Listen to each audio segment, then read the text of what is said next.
यूं ही नहीं मैं बन जाता हूं। कुदरत के कोने कोने से खूबियां खोज लाता हूं। गुणवत्ता की गहराइयों का गोताखोर हूं मैं। यूं ही नहीं मैं रजनीगंधा बन जाता हूं।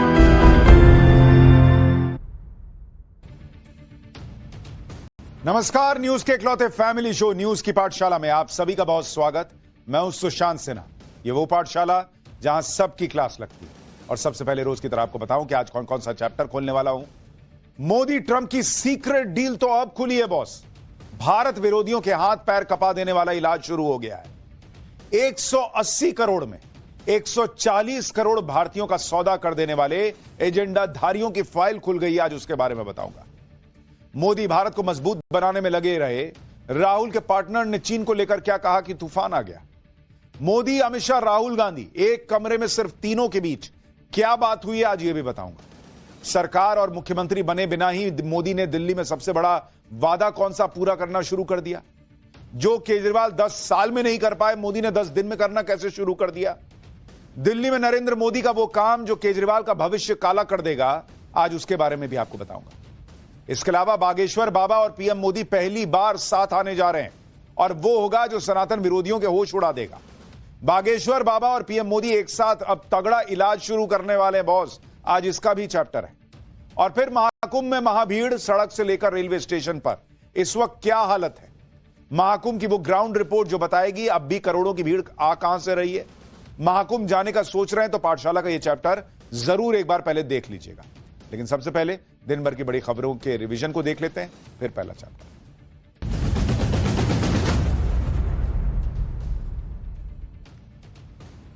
आज सुबह 2.5 घंटे के अंदर आए भूकंप के 2 झटकों ने पूरे उत्तर भारत को हिला दिया। पहला भूकंप तो सुबह करीब 5:30 बजे आया, जब पब्लिक सो रही थी। दिल्ली में आया। भूकंप की तीव्रता रिक्टर स्केल पर 4 थी, लेकिन झटके इतने तेज थे कि इमारतें हिलने लगी और लोग अपने घरों से बाहर निकल आए। किसी को लगा कि किसी ने झकझोर को उठा दिया, इस तरह का फील हुआ। इसके बाद 8 बजे के करीब बिहार के सिवान में रिक्टर स्केल पर 4 की तीव्रता का भूकंप आया। गनीमत रही कि दोनों जगह जानमाल का नुकसान नहीं हुआ।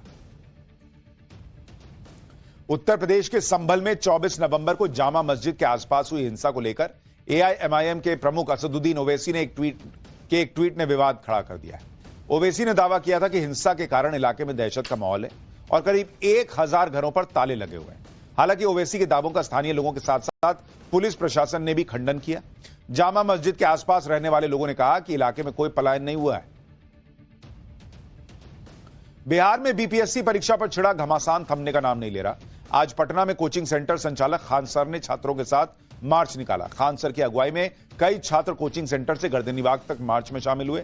इस दौरान खान सर ने कहा कि जब तक बीपीएससी री एग्जाम नहीं होगा तब तक प्रदर्शन जारी रहेगा और सरकार नहीं झुकी तो दिल्ली तक प्रोटेस्ट होगा।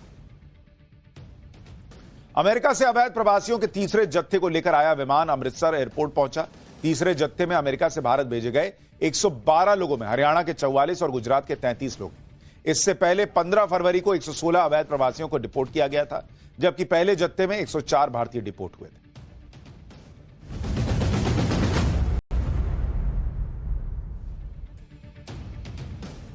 तो ये हो गया दिन भर का रिवीजन। अब पाठशाला की पहली क्लास। मोदी ट्रंप की सीक्रेट डील तो अब खुली बॉस।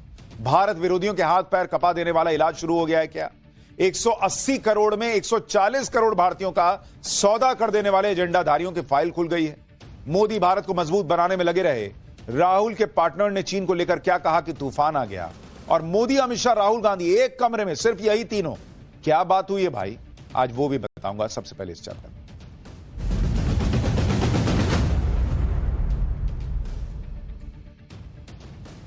जब सारे लोग अमेरिका में नरेंद्र मोदी और डोनाल्ड ट्रंप की मीटिंग की बातें कर रहे थे, कोई टैरिफ चिल्ला रहा था, कोई किसी डिफेंस डील की बात कर रहा था, तब हमने पाठशाला में आपको कहा था कि नरेंद्र मोदी के दिमाग में कुछ और ही चल रहा है। और ये उनके दिमाग में तब से चल रहा है जब भारत में लोकसभा के चुनाव चल रहे थे। तभी उन्होंने एक प्लान बना लिया था और वो उस इकोसिस्टम को वार्निंग दे चुके थे, जो इकोसिस्टम भारत में आग लगाने का काम करता है, आग लगाने का मंसूबा पाले बैठा है। इसलिए हमने आपको बताया था कि मोदी ट्रंप के बीच जो मीटिंग हुई उसमें अंदर ही अंदर कोई सीक्रेट डील तो हुई है। और यह सीक्रेट डील ऐसी थी जो डील अब खुली है तो सारे भारत विरोधियों के हाथ पैर कांपने लगे। इधर मोदी अमेरिका से वापस लौटे, उधर अमेरिका में ऐसा खुलासा हो गया जिससे इकोसिस्टम में हड़कंप मच गया कि नरेंद्र मोदी अब इन सबका परमानेंट इलाज कर देंगे। अब तक पीएम मोदी अकेले ही भारत विरोधी ताकतें, डीप स्टेट और इकोसिस्टम से लड़ रहे थे, लेकिन अब उनके साथ डोनाल्ड ट्रंप भी है। पीएम मोदी को डोनाल्ड ट्रंप का जितना सपोर्ट चाहिए, डीप स्टेट और भारत में उनके सहयोगियों को नापने के लिए जो सबूत चाहिए वो सब मिल रहा है। बाकी पीएम मोदी खुद संभाल लेंगे। जैसे पीएम मोदी और ट्रंप की मुलाकात के ठीक बाद ट्रंप प्रशासन ने बांग्लादेश को मिलने वाला फंड रोक दिया। ट्रंप तो पहले ही कह चुके हैं कि बांग्लादेश का मुद्दा पीएम मोदी देखेंगे। ट्रंप जो कर सकते थे वो कर रहे हैं, यानी मोदी को खुली छूट है, अमेरिका बीच में नहीं आने वाला। मोदी ट्रंप की मुलाकात के बाद भारत में वोटर टर्नआउट बढ़ाने के नाम पर जो 182 करोड़ रुपए दिए जा रहे थे, उस फंडिंग को भी बंद कर दिया गया। यानी भारत विरोधी इकोसिस्टम के खिलाफ पीएम मोदी और ट्रंप की जंग तेज हो चुकी है, सिर्फ शुरू नहीं हुई है, अब यह रफ्तार पकड़ रही है। फंडिंग रुकवाकर पीएम मोदी ने पहला वार कर दिया है। धीरे धीरे सबका चैप्टर क्लोज होगा, सबका नंबर आएगा बॉस, हमने आपको पहले ही कहा था। लेकिन यह अचानक एक दिन में नहीं हुआ।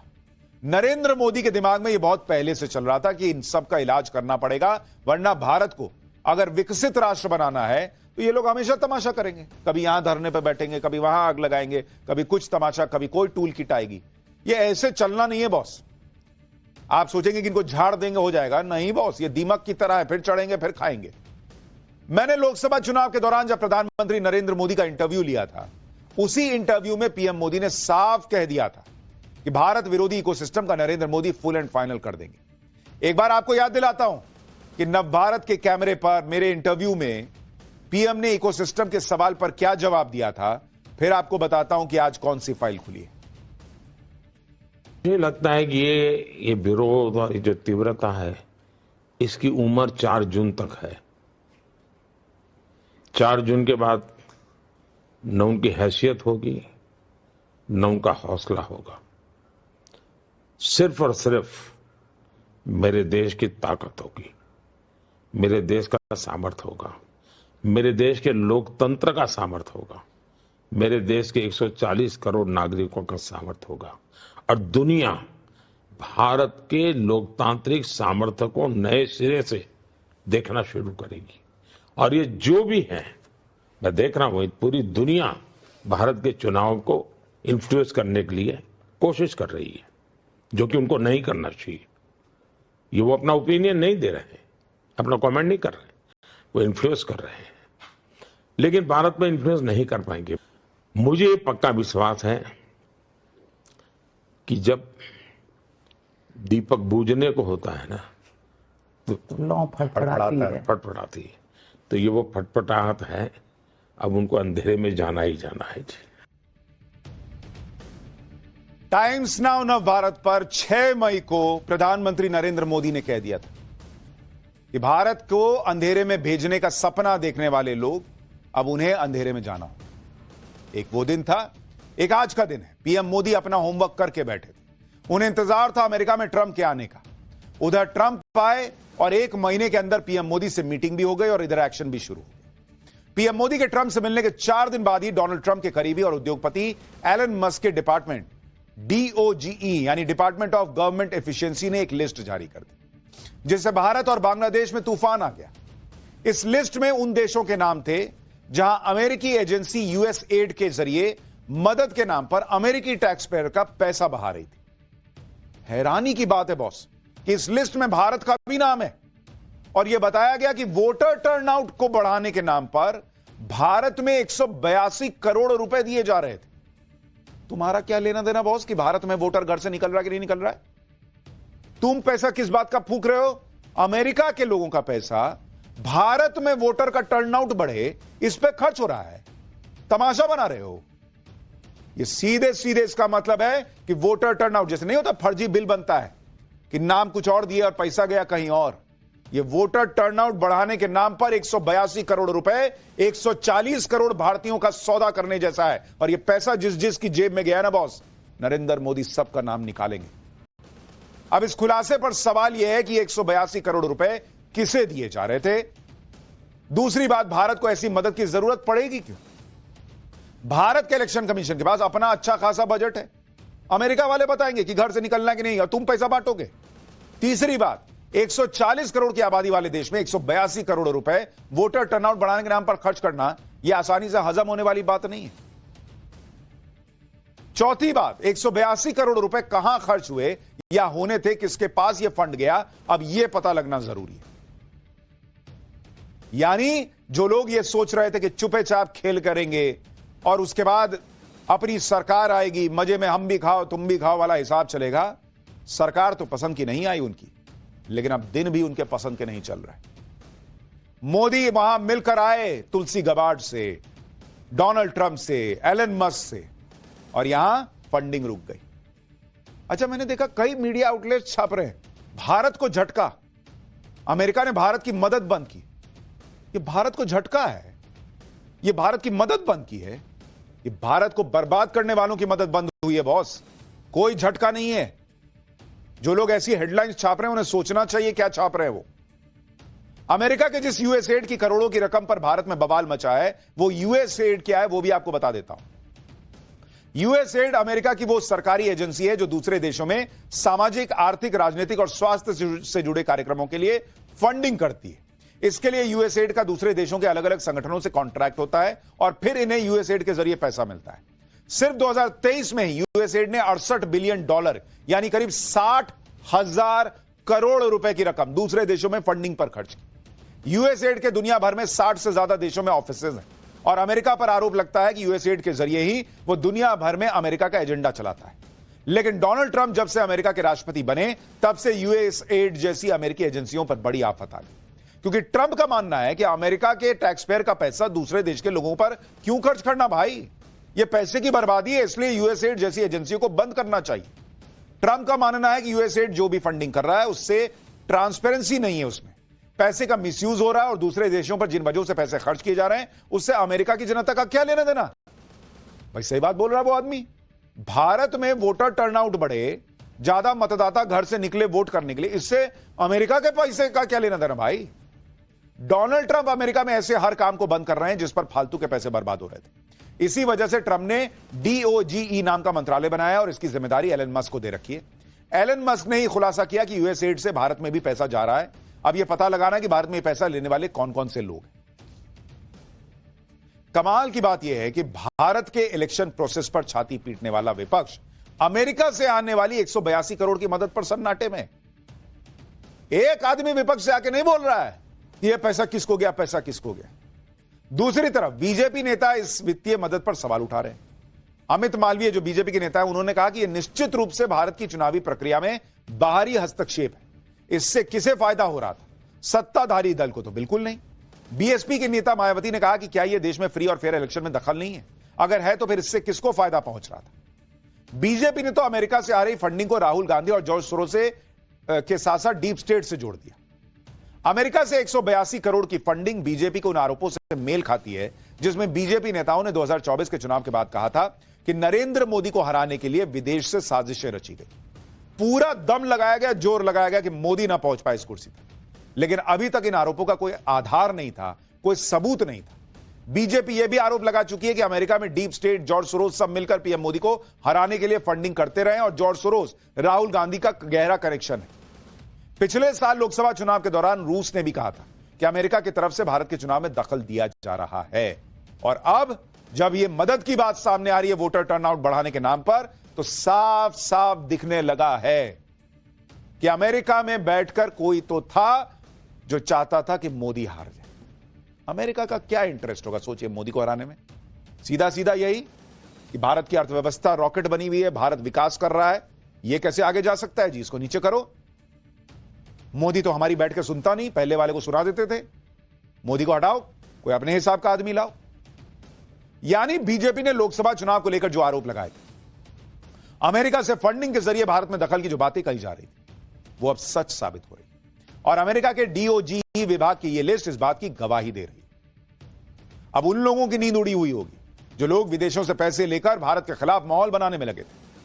वो लोग, वो चंद लोग जिन्होंने 180 करोड़ में अपने 140 करोड़ भाइयों और बहनों को बेच दिया, सौदा कर दिया उनका। लाओ ना पैसा यार, हम बनाएंगे ना माहौल तुम्हारे लिए। क्योंकि भारत में फंडिंग के सबूत सामने हैं, कितने रुपयों की फंडिंग थी, यह फिगर भी सामने आ गया। मोदी सरकार को इसी चीज का इंतजार था। अब सरकार बड़े आराम से इस फंडिंग की फाइल खोल सकती है। जब फंडिंग की फाइल खुलेगी तो यह भी क्लियर हो जाएगा कि यूएस एड के नाम पर कौन कौन भारत में 182 करोड़ रुपए की फंडिंग का मलाई चाट रहा था। और अमेरिका में तो ट्रंप सरकार है, इसलिए इस जांच में जो भी सहयोग चाहिए होगा वो अमेरिका से मिल ही जाएगा। भारत की चुनावी प्रक्रिया में विदेशी फंडिंग के दखल के आरोपों के बीच बीजेपी ने कांग्रेस और जॉर्ज सोरोस के कनेक्शन को लेकर एक नया बम फोड़ दिया। बीजेपी नेता अमित मालवीय ने आरोप लगाया कि साल 2012 में जब यूपीए की सरकार थी तब एस.वाई. कुरैशी मुख्य चुनाव आयुक्त हुआ करते थे। उस वक्त चुनाव आयोग ने IFES यानी the international foundation for electoral systems के साथ एक MOU साइन किया था। बीजेपी आरोप लगा रही है कि जिस संस्था के साथ चुनाव आयोग ने करार किया था उसका कनेक्शन जॉर्ज सोरोस की ओपन सोसाइटी फाउंडेशन से था। बीजेपी ने आरोप लगाया कि आज कांग्रेस चुनाव में पारदर्शिता का रोना रोती है, लेकिन उसकी सरकार में तो पूरे चुनाव आयोग को विदेशी हाथों में सौंप दिया गया था। हालांकि इन आरोपों को एस.वाई. कुरैशी ने खारिज किया। एस.वाई. कुरैशी ने माना कि उनके मुख्य चुनाव आयुक्त रहते हुए IFES से करार हुआ था, लेकिन उस करार में कोई फंडिंग शामिल नहीं थी, ना ही फंड देने का कोई वादा था।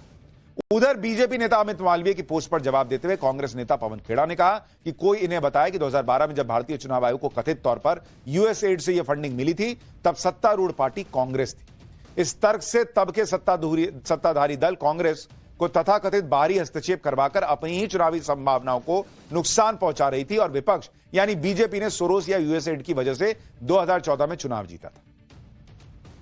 लेकिन इससे यूएस एड के पैसे से भारत में माहौल बनाने वाले और भारत विरोधी काम करने वालों पर सवाल बंद नहीं हो जाएंगे, क्योंकि उनकी फाइल तो खुल चुकी है और मोदी इनका पूरा हिसाब किताब करके मानेंगे, ये लिख लीजिए। एक तरफ मोदी को हराने के लिए विदेशी पैसे के इस्तेमाल की बातें सामने आ रही, बीजेपी और कांग्रेस एक दूसरे पर आरोप लगा रहे हैं।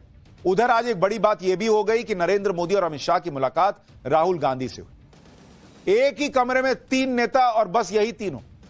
यह मुलाकात देश के नए मुख्य चुनाव आयुक्त को चुनने के लिए थी, जिसमें प्रधानमंत्री, केंद्रीय मंत्री के अलावा नेता विपक्ष होता है।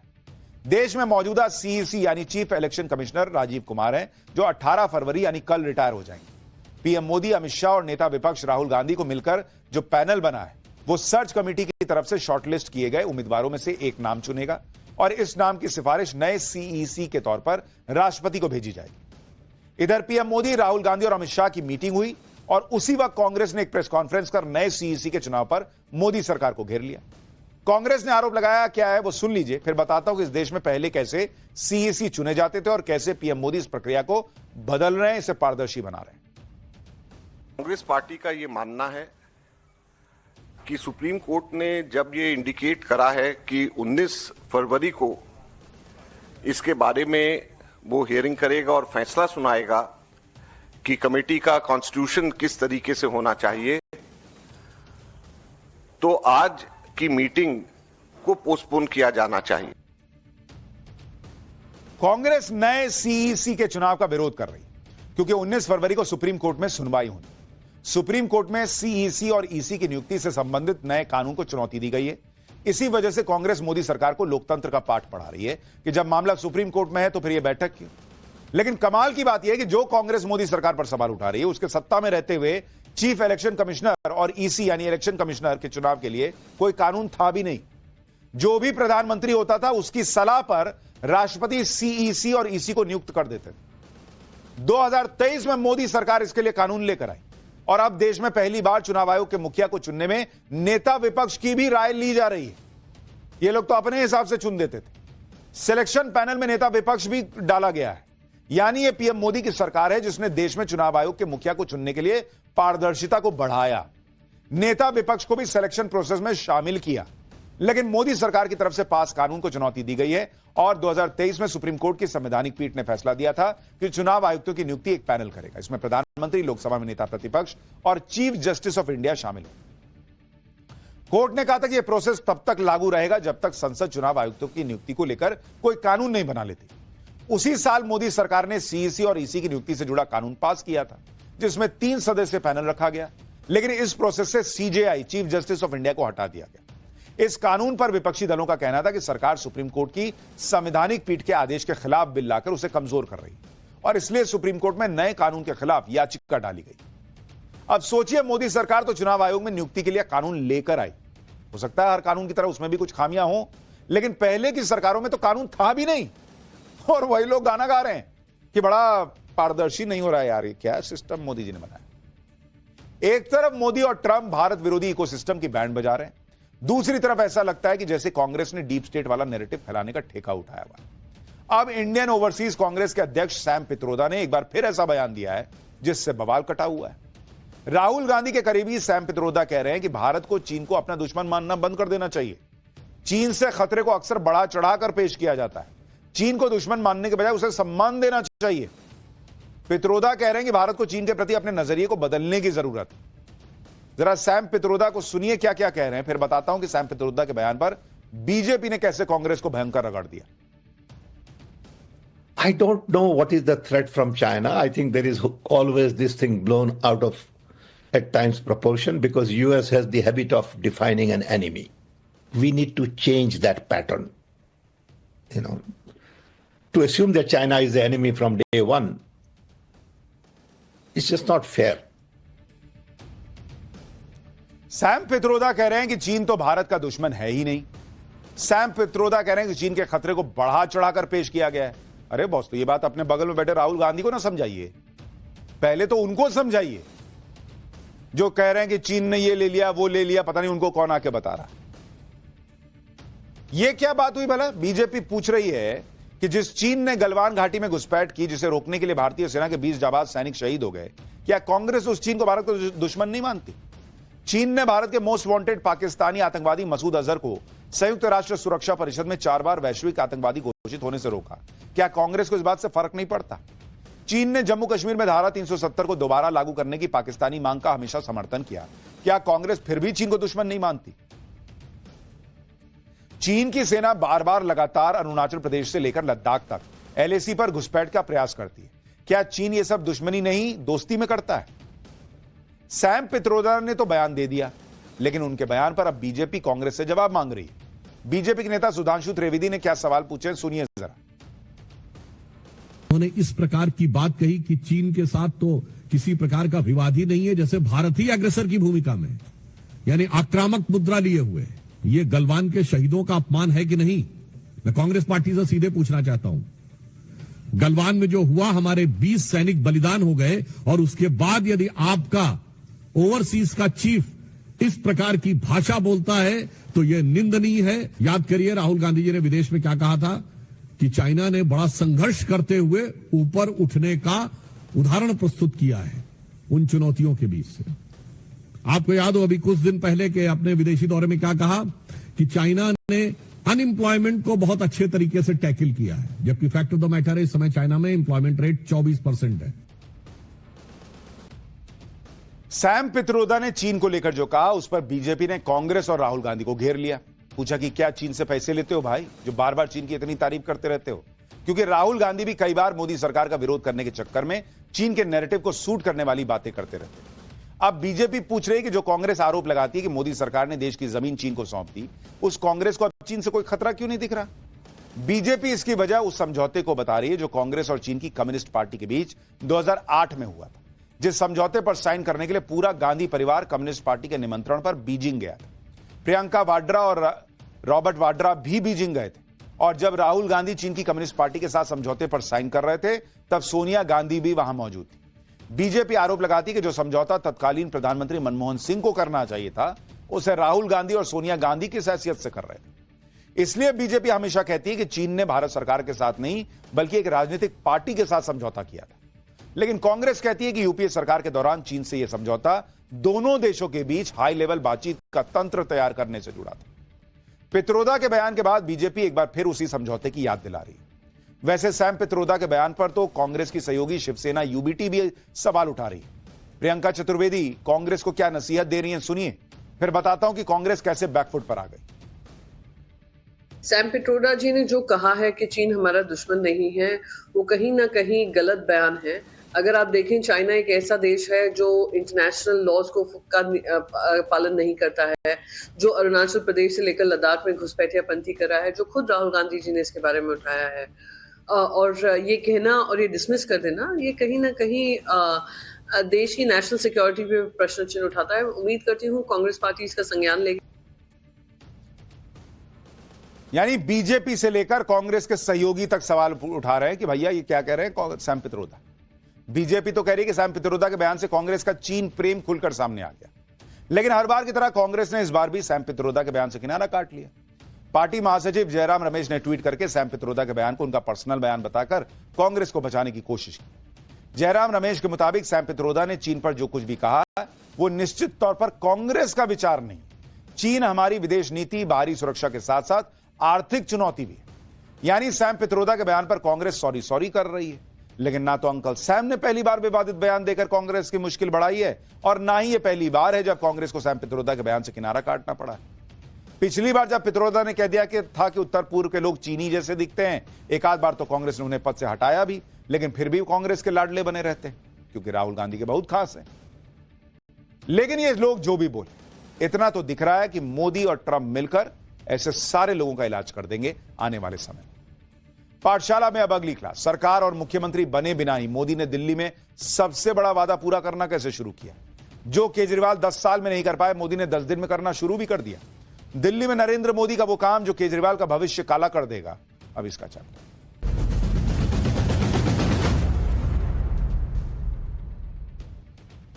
लोग अक्सर पूछते हैं कि मोदी के पास ऐसा क्या फॉर्मूला है कि वो एक के बाद एक चुनाव जीत जाते हैं। नरेंद्र मोदी के जिस फॉर्मूले के बारे में लोग जानना चाहते हैं वो बहुत ही सिंपल है और वो सबको सामने दिख रहा है। जो नहीं देखना चाहते उसको नहीं दिखेगा। और वो फॉर्मूला है कि अटकाने भटकाने लटकाने में भरोसा मत करो, डिलीवर करो। पब्लिक को खुद दिख जाता है। दिल्ली में इलेक्शन रिजल्ट के बाद से जो हो रहा है उससे भी यही क्लियर होता है कि जिनका काम डिलीवरी करना है, डिलीवर करके दिखाना है, वो डिलीवर कर रहे हैं। और जिनका काम लड़ना भिड़ना, टकराना, आरोप लगाना, झूठे बोल के कुछ भी निकल जाना, यही सब है, वो अपनी तरह की पॉलिटिक्स कर रहे हैं। जैसे आप देखिए कि दिल्ली में अभी आधिकारिक तौर पर बीजेपी की सरकार बनी भी नहीं है, लेकिन नरेंद्र मोदी ने यमुना साफ करवाना शुरू भी करवा दिया। यमुना को साफ करना नरेंद्र मोदी का मिशन है, फिर चाहे इसमें कितना भी पैसा और समय ना लग जाए। लेकिन उधर आम आदमी पार्टी का हाल देखिए कि दिल्ली के रिजल्ट के बाद कुछ दिन तो सन्नाटे में रहे, लेकिन फिर कभी कहने लगे कि दिल्ली में केजरीवाल के जाते ही पावर कट होने लगे, कभी कहने लगे कि दिल्ली में यमुना सफाई का जो काम हो रहा है उस काम को एलजी करने नहीं दे रहे थे। आज इन दोनों तरह की पॉलिटिक्स का चैप्टर खोल रहा हूं। लेकिन पहले यह देख लीजिए कि दिल्ली में अभी सरकार बनी नहीं, लेकिन कैसे पीएम मोदी ने 10 दिन के अंदर ही अपना सबसे बड़ा वादा पूरा करना शुरू कर दिया। जो काम केजरीवाल 10 साल में नहीं कर पाए, वो काम मोदी ने कैसे 10 दिन में शुरू करवा दिया। यमुना में भारी भरकम मशीनें एक्शन में दिखाई देने लगी। देखिए आप तस्वीर, यमुना साफ होनी शुरू हो गई बॉस। दिल्ली में वजीराबाद से लेकर ओखला बैराज तक बहने वाली यमुना में सफाई अभियान शुरू हो चुका है। यमुना की सफाई के लिए 7 भारी भरकम मशीनें मंगाई गई हैं जो दिन रात सफाई कर रही हैं। कुछ मशीनें नदी से खरपतवार हटा रही हैं, यानी नदी के किनारे जो पेड़ पौधे उगाते हैं उनसे नदी ब्लॉक होने लगती है, उन्हें हटाया जा रहा है। इसके साथ ही नदी के फ्लो को बनाए रखने के लिए मशीनों से गाद भी निकाली जा रही है। दिल्ली के एलजी विनय सक्सेना ने पीएम मोदी के निर्देश पर यमुना नदी को क्लीन करने का टारगेट सेट कर दिया। पूरी तरह से साफ होने में तो कई साल लग जाएंगे, लेकिन यमुना को डेड रिवर की कैटेगरी से निकालने के लिए 2026 का टारगेट सेट किया गया है। आपको जानकर हैरानी होगी कि पिछली सरकारों के वादों के बाद भी यमुना नदी डेड रिवर करार दे दी गई थी कि यह नदी तो मर चुकी बॉस, जबकि इसे दिल्ली की लाइफलाइन कहा जाता था एक जमाने में। अब इसी डेड रिवर को फिर से जीवित करने का बीड़ा नरेंद्र मोदी ने उठाया। जैसे गुजरात में साबरमती नदी उन्होंने साफ करके दिखाई, अहमदाबाद में शानदार साबरमती रिवर फ्रंट बनाकर दिखाया मोदी ने। उसी तर्ज पर यमुना का कायाकल्प करने की तैयारी सिर्फ हो नहीं रही है, काम शुरू हो गया है। यमुना नदी के लिए तो पीएम मोदी ने साबरमती रिवर फ्रंट से भी जबरदस्त प्लान बनाया। इस तरह से काम किया जा रहा है कि लंदन की टेम्स नदी की तरह दिल्ली भी दुनिया का खूबसूरत शहर और क्लीन यमुना उसकी पहचान और शान होगी। दिल्ली में यमुना नदी को चमकाने के लिए पीएम मोदी ने क्या मास्टर प्लान बनाया है, पूरी डिटेल आज आपको बताऊं। लेकिन पहले देखिए दिल्ली में यमुना को साफ करने के लिए कितनी तेजी से काम चल रहा है। इस वक्त हम ITO स्थित छठ घाट पर मौजूद है, जहां हमारे पीछे एक बड़ी सी मशीन देख रहे हैं जो काम कर रही है। इस मशीन का काम है जो नदी के अंदर खरपतवार पैदा हो जाता है उसको इकट्ठा करना, जो फ्लोटिंग कचरा है उसको इकट्ठा करना। ये एक बार में 2.5 टन कचरा इकट्ठा कर लेती है। और आप देख सकते हैं जो मशीन का जो निचली हिस्सा है वहां पे इस तरीके खरपतवार आपको काफी बड़ी संख्या में नजर भी आ रहा होगा। लगातार ये मशीन अब राउंड द क्लॉक काम करेगी। करीब 7 मशीनें हैं जो 3 तरीके की दिल्ली में लाई गई हैं और यमुना नदी के काम में लगातार चल रही हैं। अगर इस मशीन की बात करें, इसका नाम वीड हार्वेस्टर है, यानी जो जितना भी खरपतवार है उसको काट कर अंदर कलेक्ट करना, और जो फ्लोटिंग गंद है जिसको आप देख रहे हैं किस तरीके से फ्लोटिंग गंद है उसको ये मशीन कलेक्ट कर रही है। और इस मशीन को आपने इस वक्त प्रयागराज में महाकुंभ के दौरान भी देखा होगा, और इस तरीके की मशीनें वहां पे भी जितना भी प्रयागराज के अंदर नदी में इस वक्त पूजा सामग्री तैर रही है उसको इकट्ठा करने का काम या प्लास्टिक तैरने का काम, इकट्ठा करने का काम इस तरीके की मशीनें करती हुई नजर आ रही है। और दिल्ली में भी अब ये यमुना घाट पर मशीनें नजर आ रही हैं। दिल्ली में यमुना को साफ करना कोई मामूली काम नहीं है। काम तो मुश्किल है, लेकिन कहीं से तो शुरुआत होनी चाहिए। और यह अच्छी बात है कि दिल्ली जीतने के 10 दिन के अंदर ही पीएम मोदी ने इस पर काम शुरू करवा दिया। आप कहेंगे पहले क्यों नहीं कराया, वो भी बताऊंगा। देखिए, पीएम मोदी का यह ड्रीम प्रोजेक्ट है, इसलिए भी कोई कोताही नहीं बरती जा रही। आपको पीएम मोदी का वो बयान भी सुनवाऊंगा जिसमें उन्होंने दिल्ली से साफ यमुना का वादा किया था। लेकिन उससे पहले देखिए पीएम मोदी ने दिल्ली वालों से जो वादा किया था वो कैसे 4 फेज में पूरा होगा। पहले फेज में प्लान यह है कि मशीनों से कचरा हटा दिया जाएगा, जैसा कि अभी दिख रहा है। फिर दूसरे फेज में क्या करेंगे ये लोग कि दिल्ली के प्रमुख नालों में सफाई अभियान चलाएंगे। तीसरे फेज में एसटीपी यानी सीवेज ट्रीटमेंट प्लांट्स की क्षमता और आउटपुट पर निगरानी की जाएगी। और चौथे फेज में 400 एमजीडी सीवर के लिए नए सीवर ट्रीटमेंट प्लांट और डीएसटीपी लगाए जाएंगे। यमुना को साफ करने का जो प्लान बनाया गया है उसे पूरा करने के लिए 3 साल का टारगेट रखा गया है। प्लान यह है कि दिल्ली की यमुना भी अहमदाबाद के साबरमती रिवर फ्रंट की तरह चमक जानी चाहिए। और अब तो इसमें अड़ंगा भी कोई नहीं है, क्योंकि एक तो दिल्ली में डबल इंजन की सरकार है और साफ यमुना मोदी का ड्रीम प्रोजेक्ट भी है। चुनाव प्रचार के दौरान पीएम मोदी ने दिल्ली वालों से यमुना की सफाई को लेकर बाकायदा वादा किया था। और 10 दिन के अंदर, अभी मुख्यमंत्री ने शपथ नहीं ली है, लेकिन मोदी ने काम शुरू करा दिया कि भाई जो रोक रहा था वो तो गया, अब जो आएगा वो तो रोकेगा नहीं, तो काम शुरू करो ना भाई, किस बात का इंतजार कर रहे हो। सुनिए पीएम मोदी ने क्या वादा किया था, फिर आगे की बात बताता हूं। मां यमुना हमारी आस्था का केंद्र है, तभी तो कहते हैं नमो नमस्ते यमुने सदा त्वम भवस्व में मंगल कारणम च। हम लोग हमारा सदा मंगल करने वाली यमुना देवी को नमस्कार करते हैं, लेकिन उसी यमुना जी की इन लोगों ने कैसी दुर्दशा कर दी। मैंने चुनाव प्रचार के दौरान संकल्प लिया है कि यमुना जी को हम दिल्ली शहर की पहचान बनाएंगे। प्रधानमंत्री मोदी ने कह दिया तो बॉस कह दिया, फिर उस काम में को होने से कोई रोक नहीं सकता। इसलिए अभी दिल्ली में बीजेपी का मुख्यमंत्री तक नहीं बना है और यमुना नदी में साफ सफाई का अभियान जोर शोर से शुरू हो गया। यमुना नदी के घाटों को साफ किया जा रहा है, घाटों को सजाया जा रहा है। इतना ही नहीं, सूर्यास्त के समय दिल्ली में यमुना के घाट पर आरती भी शुरू हो गई है, जिसमें बड़ी संख्या में लोग भी पहुंच रहे हैं। यह यमुना नदी का वासुदेव घाट है, जो दिल्ली में क्लीन एंड ग्रीन यमुना का ट्रेलर है। इस घाट को श्रद्धालुओं की सुविधाओं को ध्यान में रखते हुए विकसित किया गया है। हर मंगलवार और रविवार को यमुना आरती का आयोजन किया जा रहा है। यह तो अभी शुरुआत है, बहुत जल्द दिल्ली में यमुना के घाटों पर वैसा ही नजारा होगा जैसा हरिद्वार और काशी में देखने को मिलता है। यह है नरेंद्र मोदी की गारंटी, क्योंकि पिछले 32 सालों से यमुना को साफ करने का सिर्फ वादा हुआ। करोड़ों रुपए बहे, पानी की तरह बहाए गए, लेकिन यमुना नदी पर नाले का टैग नहीं हट पाया। साल 1993 में यमुना एक्शन प्लान 1 बना। दिल्ली, यूपी, हरियाणा के 21 शहर इसमें शामिल हुए और 2002 तक कुल 682 करोड़ रुपए खर्च हुए। लेकिन नतीजा क्या था? यमुना तो गंदी ही थी। फिर साल 2012 में यमुना एक्शन प्लान 2 बना और इस बार 1514 करोड़ रुपए सफाई पर खर्च हुए। इसके बाद यमुना एक्शन प्लान 3 बना, उसमें 1656 करोड़ रुपए खर्च कर दिए गए। दावा सीवेज ट्रीटमेंट प्लांट पर खर्च करने का हुआ। 2015 से 2023 में 1200 करोड़ रुपए का भारी भरकम फंड खर्च हुआ, जिसमें क्लीन गंगा के तहत 1000 करोड़ रुपए अलग से मिले और यमुना एक्शन प्लान के तहत 200 करोड़ मिले। 2015 में आम आदमी पार्टी सरकार में आई थी और उसने 700 करोड़ रुपए खर्च किए। 2018 से 2021 में 200 करोड़ और आवंटित हुए, लेकिन यह फंड कहां खर्च हुआ बॉस, यह किसी को नहीं पता। यमुना तो साफ नहीं हुई, लेकिन फंड पे हाथ साफ हो गया ऐसा लगता है। दिल्ली जीतने के साथ ही जो प्लान पीएम मोदी ने बनाया है उसी स्पीड में काम हुआ तो यमुना को नदी लंदन की टेम्स नदी बनने से कोई नहीं रोक सकता। अक्सर कहा जाता है कि लंदन की टेम्स नदी सबसे गंदी थी और अब सबसे साफ है, लेकिन साफ क्यों है, कैसे हुई, यह तो आप नहीं सोचते। दरअसल लंदन की टेम्स को प्रशासन के साथ साथ लोगों ने मिलकर साफ किया। ऐसे में यमुना और टेम्स नदी की तुलना करना जरूरी हो जाता है। 1957 तक टेम्स नदी डेड रिवर थी और यमुना आज भी डेड रिवर है। 1957 तक टेम्स में जीव जंतु तक जिंदा नहीं बच पाते थे। यमुना में यही हाल आज की डेट में जीव जंतु और मछलियों का है। 1976 में टेम्स बचाने का अभियान शुरू हुआ, जबकि 1993 से यमुना क्लीन अभियान शुरू हो चुका है। टेम्स ने पहले नदी में गिरने वाले नालों को रोका गया, जबकि दिल्ली में गंदे पानी पर रोक का कानून कमजोर है। 1961 से 1995 के बीच कड़े कानून लागू किए गए।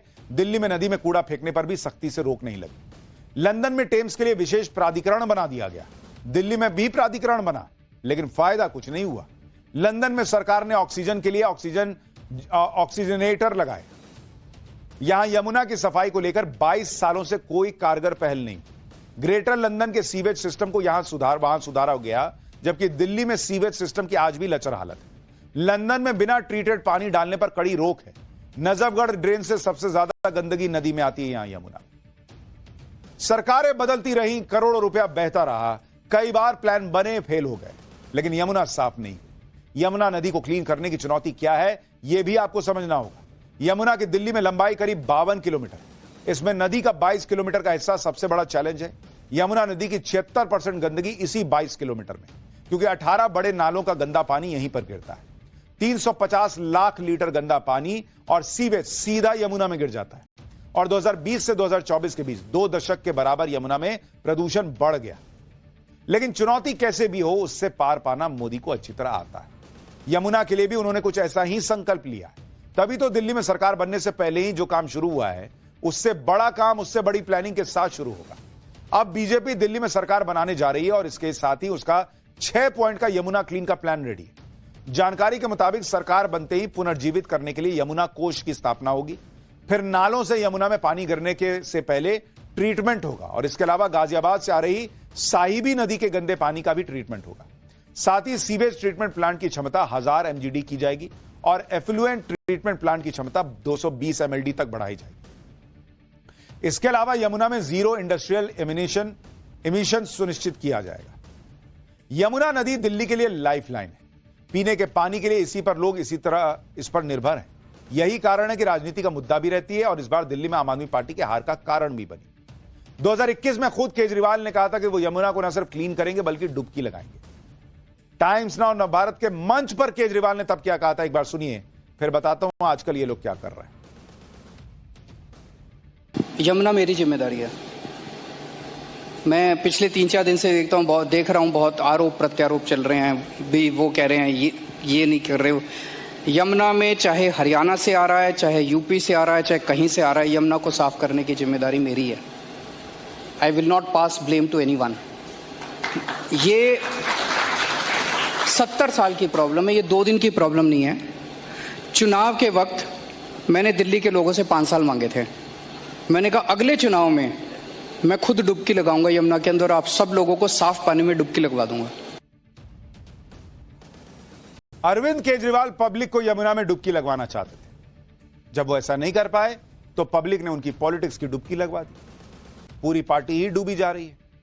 आम आदमी पार्टी जिस समय सरकार में थी उस समय भी यमुना को लेकर सियासत होती थी, और अब जब दिल्ली से सरकार जा चुकी है तो भी यमुना के नाम पर सियासत करने से वो चूक नहीं रहे। आतिशी से जब यमुना की सफाई शुरू होने पर सवाल पूछा गया तो वो सोशल मीडिया पोस्ट के हवाले से बिजली व्यवस्था को लेकर बीजेपी पर हमलावर हो। एक बार सुनिए आतिशी क्या कह रही हैं, फिर बताता हूं कि जो आरोप लगा रही है उसकी सच्चाई क्या है। तो भारतीय जनता पार्टी ये तय कर ले कि 8 तारीख के बाद से वो सरकार चला रहे हैं कि नहीं चला रहे, और उसके आधार पे तय हो जाए कि जो पावर कट 10 साल के बाद दिल्ली के अलग अलग हिस्सों में लगने शुरू हुए हैं, जहां 3 घंटे 4 घंटे 5 घंटे तक बिजली जा रही है, जो 10 साल से कभी नहीं हुआ। अगर एलजी साहब और भारतीय जनता पार्टी यमुना की सफाई करवा रही है तो इसका मतलब यह है कि दिल्ली की बिजली व्यवस्था भी वही चला रहे हैं, और दिल्ली की बिजली व्यवस्था उनसे चल नहीं रही है। यमुना सफाई पर आम आदमी पार्टी से कुछ कहा नहीं जा रहा, क्योंकि उनको तो दिख रहा है काम हो रहा है। अब क्या बोले, क्यों हमने नहीं किया, ये क्या बताएं। तो अब बिजली सप्लाई के नाम पर बीजेपी को घेरने की कोशिश की। लेकिन आतिशी के दावों की पोल तो खुद बिजली कंपनियों ने खोल दी। आतिशी के आरोपों के बाद डिस्कॉम की तरफ से बताया गया कि दिल्ली में लोड डिस्पैच सेंटर के आंकड़ों के मुताबिक दिल्ली की अधिकतम बिजली मांग स्थिर बनी हुई है। बिजली सप्लाई के मुद्दे पर सोशल मीडिया पोस्ट मिसलीड करने वाली हैं। दिल्ली में अधिकतम बिजली की मांग 8 फरवरी से 4200 और 4500 मेगावाट के बीच बनी हुई है, जिसे डिस्कॉम की तरफ से सफलतापूर्वक पूरा किया जा रहा है। यानी जो बात आतिशी कह रही है कि 5-5 घंटे 10-10 घंटे बिजली जा रही है, भयंकर पावर कट लग रहे हैं, ये सब दिल्ली के नतीजों के बाद हो रहा है, वो बात है ही नहीं सही। लेकिन बोलने में क्या जाता, बोल दो। खुद बिजली की कंपनियां इस बात को गलत बता रही, आंकड़े के साथ गलत बता रही। लेकिन आप समझिए इनकी पॉलिटिक्स क्या है। एक तरफ पावर कट वाली बात, दूसरी तरफ यमुना सफाई वाली बात। आम आदमी पार्टी अपनी वही पुरानी राजनीति के तौर तरीकों पर आ गई।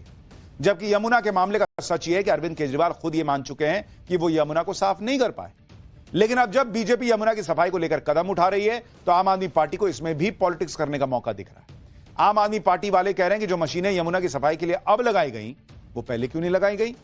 जब आम आदमी पार्टी की सरकार थी, इस सवाल को उठाकर आम आदमी पार्टी दिल्ली के एलजी विनय सक्सेना की मंशा पर सवाल उठा रही है। लेकिन आम आदमी पार्टी यह बात छिपा रही है कि आज यमुना की सफाई के जो आदेश एलजी विनय सक्सेना ने दिए हैं, वैसा ही आदेश उन्होंने तब भी दिया था जब आम आदमी पार्टी की सरकार थी और मुख्यमंत्री केजरीवाल थे। 9 जनवरी 2023 को एनजीटी ने यमुना प्रदूषण की निगरानी के लिए उच्च स्तरीय समिति बनाई थी और एलजी को इसका अध्यक्ष नियुक्त किया था। 25 मई 2023 को दिल्ली सरकार ने एनजीटी के आदेश को संवैधानिक अधिकारों का उल्लंघन बताते हुए सुप्रीम कोर्ट में चुनौती दे दी। दिल्ली की आम आदमी पार्टी सरकार ने तर्क दिया था कि 2018 के सुप्रीम कोर्ट के फैसले में साफ हो चुका है कि एलजी केवल नाम मात्र के संवैधानिक प्रमुख है, वो सिर्फ निर्वाचित सरकार की सहायता और सलाह पर ही काम कर सकते हैं। 11 जुलाई 2023 को सुप्रीम कोर्ट ने एनजीटी के आदेश पर रोक लगा दी, जिसके बाद एलजी इस समिति के अध्यक्ष नहीं रहे और यमुना की सफाई का काम रुक गया। यानी आम आदमी पार्टी की सरकार ने खुद तो यमुना की सफाई की नहीं, लेकिन जो कर रहा था उस पर भी ब्रेक लगवा दी कि कहीं एलजी ने साफ करा दिया, एनजीटी ने तो इनको अध्यक्ष बना दिया, तो क्रेडिट तो एलजी ले जाएंगे। खत्म करो इनका काम। यमुना की सफाई से ज्यादा अरविंद केजरीवाल को इस बात की चिंता थी कि अगर एलजी के आदेश पर यमुना की सफाई हो गई तो क्रेडिट बीजेपी ले जाएगी। इस चक्कर में काम रुकवाया। अब एलजी को भी पता है कि भाई वो मुख्यमंत्री बीजेपी का होगा, वो इस तरह का रोना धोना नहीं करेगा कि भाई यमुना क्यों साफ हो रही है, एलजी क्रेडिट ले रहे कि मैं क्रेडिट ले रहा हूं। तो उन्होंने काम शुरू करवा दिया। यही बात एलजी ने एक इंटरव्यू में कही थी। एलजी ने बताया था कि अरविंद केजरीवाल को इस बात की जानकारी नहीं थी कि दिल्ली के अंदर 57 किलोमीटर लंबा कोई नजफगढ़ ड्रेन एरिया भी है। अरविंद केजरीवाल को मैंने नजफगढ़ ड्रेन एरिया दिखाया और यमुना की सफाई की योजना बनाई। केजरीवाल साहब को डर था कि अगर यमुना की सफाई हो गई तो क्रेडिट एलजी साहब को मिल जाएगा, इसलिए केजरीवाल सरकार ने सुप्रीम कोर्ट में याचिका लगाई और यमुना की सफाई के काम को रुकवा दिया। तो इसका तो मतलब यही हुआ कि आम आदमी पार्टी की सरकार को यमुना की सफाई में कोई इंटरेस्ट नहीं था। अगर होता तो वे यमुना की सफाई होने देते, उससे उन्हें फर्क नहीं पड़ना चाहिए था। एलजी के आदेश पर साफ हो रही है वो यमुना या दिल्ली सरकार के आदेश पर उनको क्या फर्क पड़ता था? आप तो नहीं कर पा रहे थे, आपको पता था। लेकिन अब दिल्ली में आम आदमी पार्टी की सरकार जा चुकी है, तो दिल्ली के उपराज्यपाल ने फिर से यमुना की सफाई का अभियान शुरू करवा दिया और लोग कह रहे हैं कि अब दिल्ली में यमुना नदी के भी अच्छे दिन आने वाले हैं। लेकिन अरविंद केजरीवाल की पॉलिटिक्स का इलाज तो वोटर ने कर दिया, यमुना का इलाज मोदी कर रहे हैं। लेकिन कुछ और लोग हैं जिन्हें भी इलाज की जरूरत है। पाठशाला में बगली क्लास, बागेश्वर बाबा और पीएम मोदी पहली बार साथ आ रहे हैं और अब वो होगा जो सनातन विरोधियों के होश उड़ा देगा। बागेश्वर बाबा और पीएम मोदी एक साथ अब कौन सा तगड़ा इलाज शुरू करने वाले हैं, अब इसका चर्चा।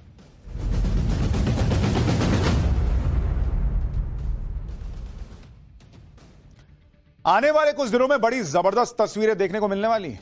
एक तरफ प्रधानमंत्री नरेंद्र मोदी जो सनातन के पुराने वैभव को वापस लेकर आ गए हैं और दूसरी तरफ बाबा बागेश्वर जो सनातन का डंका देश दुनिया में बजा रहे हैं। सोचिए वो क्या तस्वीर होगी जब प्रधानमंत्री नरेंद्र मोदी और बाबा बागेश्वर पहली बार एक साथ एक मंच पर होंगे।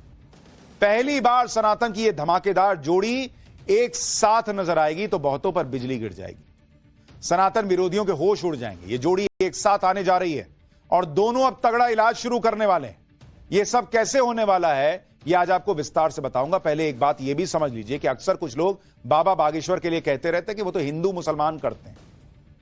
बाबा बागेश्वर पर यह आरोप भी लगाए जाते हैं कि इनके बयान से देश में नफरत का माहौल बन जाता है। बाबा बागेश्वर जब सनातन धर्म की रक्षा के लिए पदयात्रा करते हैं तो इन पर सांप्रदायिकता फैलाने का आरोप लगता है। ये जब सनातनी हिंदुओं को एकजुट करने का आह्वान करते हैं तो इन्हें धर्म के आधार पर लोगों को बांटने का आरोप झेलना पड़ता है। लोग पूछते हैं कि कथा की कितनी फीस लेते हैं, क्या करते हैं, लेकिन ऐसे लोगों को पता नहीं कि बाबा बागेश्वर इस सब बातों की परवाह किए बिना एक बहुत बड़ा काम करने जा रहे हैं, जिसमें ना वो हिंदू देख रहे हैं, ना मुसलमान देख रहे हैं, ना किसी की जाति देख रहे हैं, ना किसी का धर्म। क्या हिंदू, क्या मुसलमान, क्या अमीर, क्या गरीब, हर किसी के लिए बाबा बागेश्वर का यह बहुत बड़ा काम होने जा रहा है। बाबा बागेश्वर का यह बहुत बड़ा काम है एक कैंसर हॉस्पिटल बनाना, जिसमें हर किसी के कैंसर का महंगा इलाज बहुत कम खर्च पर होगा।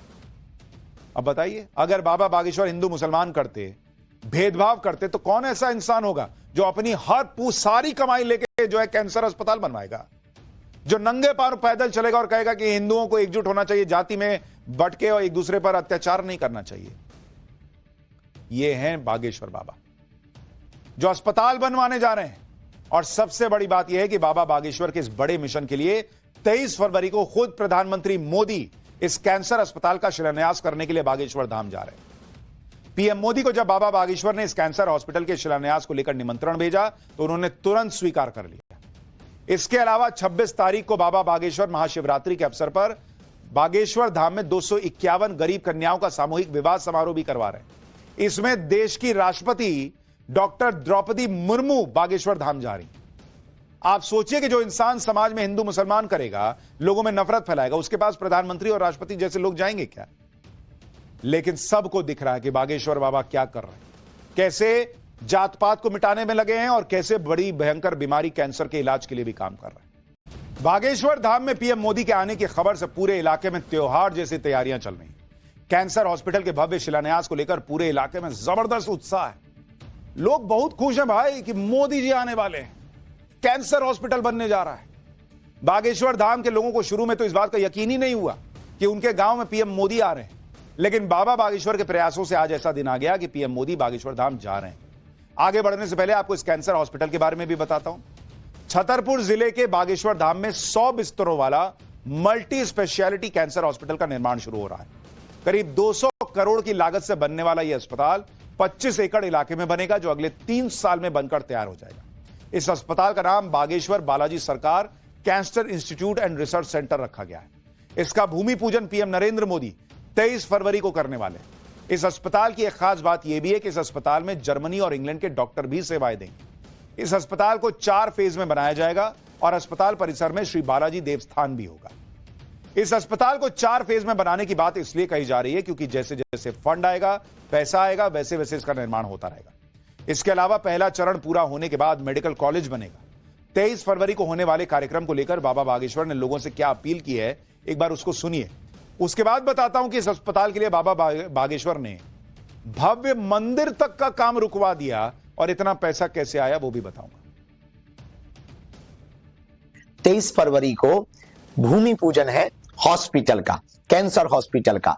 और इस कैंसर हॉस्पिटल के भूमि पूजन में पता है कौन आने जा रहा है?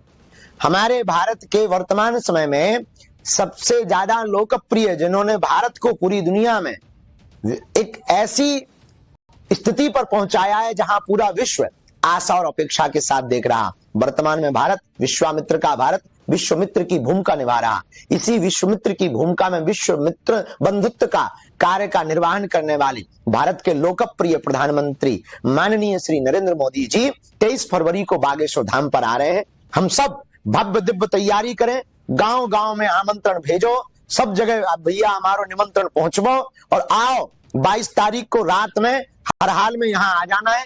23 तारीख को हम सब मिलकर के राम राम करेंगे और कैंसर हॉस्पिटल के भूमि पूजन के साथ नया इतिहास लिखेंगे। और जो कहते थे मंदिरों से क्या होता है, उनके मुंह पर यह तमाचा लगेगा कि मंदिरों की दान पेटियों में आने वाली चढ़ोतरी से गरीबों की बेटियों का घर भी बसाया जाता है और मंदिरों से हॉस्पिटल भी बनाया जाता है, जहां सबको जीवन दान भी मिलता है। बागेश्वर धाम में कैंसर हॉस्पिटल के निर्माण के साथ 251 गरीब कन्याओं के विवाह को लेकर बाबा बागेश्वर ने देश भर के मंदिरों से अपील की। एक बार उसको भी सुनो।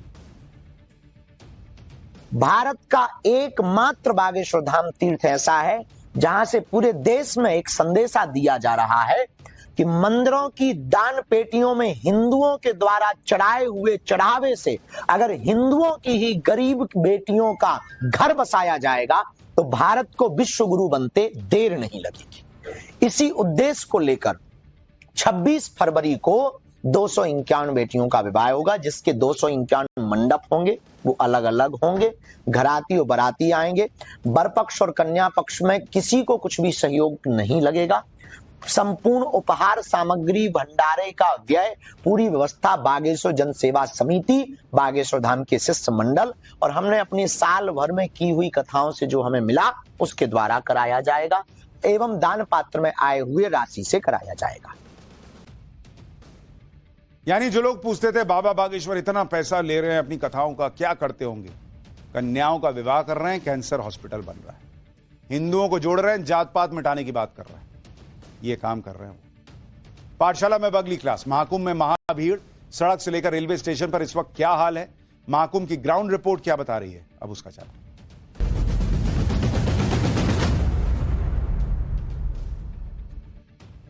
इस देश में सनातन को लेकर जो आस्था है वो हर सवाल पर भारी पड़ रही है। आप देखिए कि महाकुंभ अब खत्म होने वाला है, 9 दिन बचे, फिर भी भीड़ खत्म नहीं हो रही है। जो लोग कह रहे थे कि अमृत स्नान खत्म होने के बाद भीड़ घट जाएगी, वो गलत साबित हो गए। अंतिम अमृत स्नान तक महाकुंभ में 35 करोड़ लोग पहुंचे थे और उसके बाद 14 दिन में 18 करोड़ लोग और पहुंचे। देश भर के रेलवे स्टेशन पर प्रयागराज जाने वाली ट्रेनें खचाखच भरी हुई। महाकुंभ के लिए महाभीड़ का एक ट्रेलर देखिए, फिर आगे की बात बताता हूं।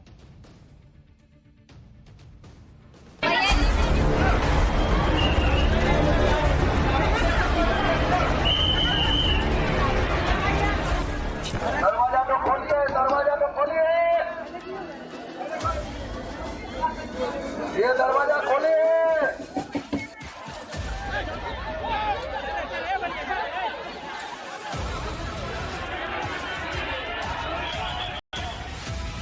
चाहिए रुक जाइए, पहले चेयर बनाइए। इधर से कोई नहीं आएंगे, इधर से कोई नहीं चलेंगे।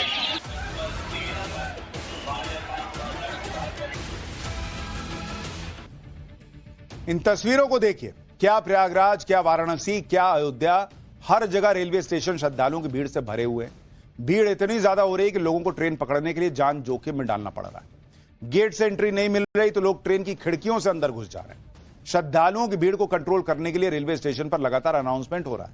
देश के अलग अलग रेलवे स्टेशन पर जुटी भीड़ पर एक रिपोर्ट देखिए, फिर आगे की बात। आप देखिए यहाँ पर दिख रही है, कई जो बोगियां हैं किस तरह से खचाखच भरी हुई है। यहाँ पर एक बार देखिए आप किस तरह से लोग जो है वो बोगियों में भर भर कर जा रहे हैं। आप देखिए यहाँ पर हम बात भी करते हैं। कहाँ जा रहे हैं आप लोग? मुगल सराय।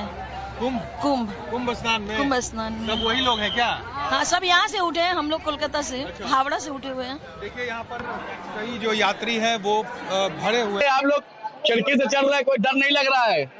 खिड़की से चढ़ रहा है, कोई डर नहीं लग रहा है? डर तो लग रहा है, पर क्या करें, जाना जरूरी है। देखिए महिलाएं हैं कैसे खिड़की से चल रही है, क्योंकि कानपुर से प्रयागराज लोगों को जाना है, आस्था की डुबकी लगानी है। ट्रेनें, और ये देखिए किस तरीके से जो लोग हैं वो खड़े होकर जा रहे हैं। अंदर किसी तरीके की जगह है वो बैठने तक की नहीं है, और देखिए किस तरीके से जा रहे हैं। कहाँ जा रहे हैं आप लोग? हम लोग दिल्ली जा रहे हैं। तो ऐसे खड़े होके कब तक जाइएगा? पूरा हाल है यहाँ का, क्या बताएं आप लोगों को। यानी हर कोई महाकुंभ जाना चाहता है, लेकिन लोगों से भी एक अपील है, अगर आपके पास टिकट नहीं है तो कम से कम इस तरह से मत जाइए। कई बार ऐसा हो रहा है कि जिनके टिकट है वो बाहर खड़े हैं और लोग उनकी सीट पर जाकर बैठ जा रहे हैं कि कैसे उतारो। ऐसी अव्यवस्था होगी तो सबको दिक्कत हो। टिकट कटाइए, टिकट है तो जाइए। फिलहाल ब्रेक के बाद पाठशाला में आपका फिर से स्वागत है। बस और ट्रेन में ओवरलोडेड सवारियां तो आपने देखी होंगी, लेकिन झांसी में तो गजब ही हो गया बॉस। एक ऑटो रिक्शा में 18 सवारियां, 18 उसको देखकर पुलिस वाले भी हैरान रह गए। ड्राइवर समेत कुल 19 लोग एक ऑटो में बैठे हुए थे। पुलिस ने एक एक करके सबको ऑटो से उतारा, गिनती की, फिर ड्राइवर से पूछा कि इतनी सवारी कैसे बैठा लेते हो? तो ड्राइवर ने 1 मिनट के अंदर सारी सवारियों को ऑटो में बैठाकर दिखा दिया, कहा कि देख लो ऐसे बैठाता हूं। मतलब गजब की तस्वीर है कि 18-19 लोग एक ऑटो में बैठे हुए हैं बॉस, गजब है।